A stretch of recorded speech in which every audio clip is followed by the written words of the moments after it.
Hi everyone and welcome to today's More Report on Tuesday, the 3rd of November with me, Rich Perry, market analyst at Hantech Markets. The European trading session's a bit mixed actually, not really taken on board the strong open or the strong trading sentiment that we had from Wall Street, which then pushed into Asia.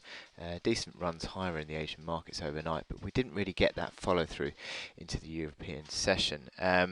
Just have a look at volatility, which remains fairly limited, doesn't it? Fairly low on the volatility, which generally sets us up quite nicely, decent environment for equities to push higher. So that continues to move. And in terms of the dollar, we've basically got fairly mixed trading outlook on the dollar as well. You've had sort of the euro, which has been fluctuating around. It actually was slightly higher early on. Now it's turned negative again, just to the downside as the dollar has started to strengthen once more as the European session has just started to get going really. And that major move really for the forex majors is coming through the Aussie dollar, which overnight we had the Reserve Bank of Australia giving its interest rate decision, and they held flat actually. They didn't cut rates. There was sort of bordering on speculation of a possible rate cut, but didn't actually happen in the end. Although they did give a reasonably dovish sort of outlook in their monetary policy statement. However, I mean in terms of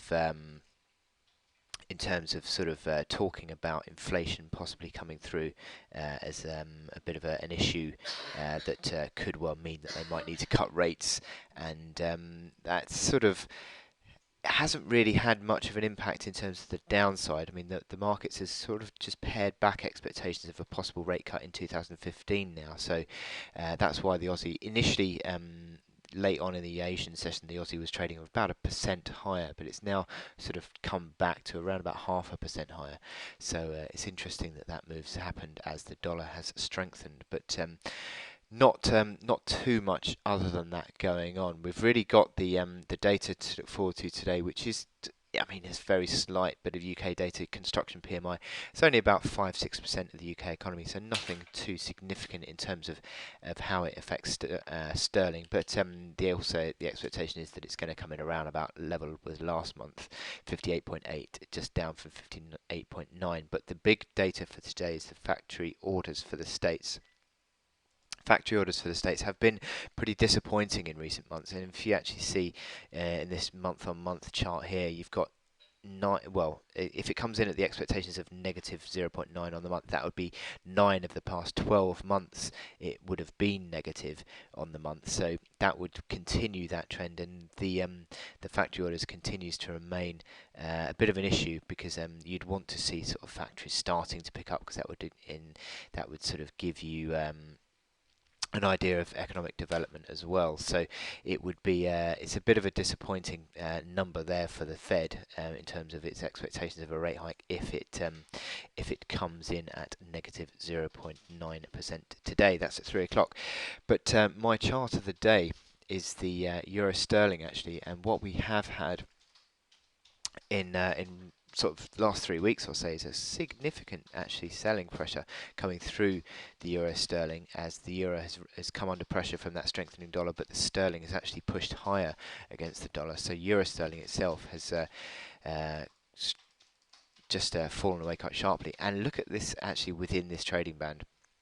The sort of 70 big figure up towards 74 tends to be around about where we start the around 70 big figure, and then is where the support comes in, and then resistance hits around 74 figure. So that has tended to be to mean that in the across this chart you've got a pivot band actually around 72 to 72.20, which is interesting because 72 figure is round about where we saw that high coming in on Friday actually. Before once again turning lower. Look at these two bearish outside days, two bearish engulfing patterns on the candlesticks, where we've seen the slight move higher, but then bang, you get the selling pressure coming through. Slight move higher again on Thursday, but then ultimately Friday, big selling pressure coming through. So what we have had yesterday is a slight rebound again, third time in 5 days. Now, will that ultimately be another selling opportunity? Certainly looks to be the case, because what we have on the hourly chart is this downtrend, and what we've seen is basically a rally back towards that downtrend, and it's starting to fall away again. Look at these momentum indicators. MACD lines just unwinding back towards neutral on the hourly chart, falling away. The RSI unwinding back towards 50s, sort of maybe in towards 60, again falling away. That suggests negative momentum configuration there. So there certainly is further downside pressure, I think, in this chart. You're probably going to retest yesterday's low 71.04, and then ultimately it looks like the chances are we'll probably be drifting back towards the range lows again. But certainly the downside pressure remains on this chart.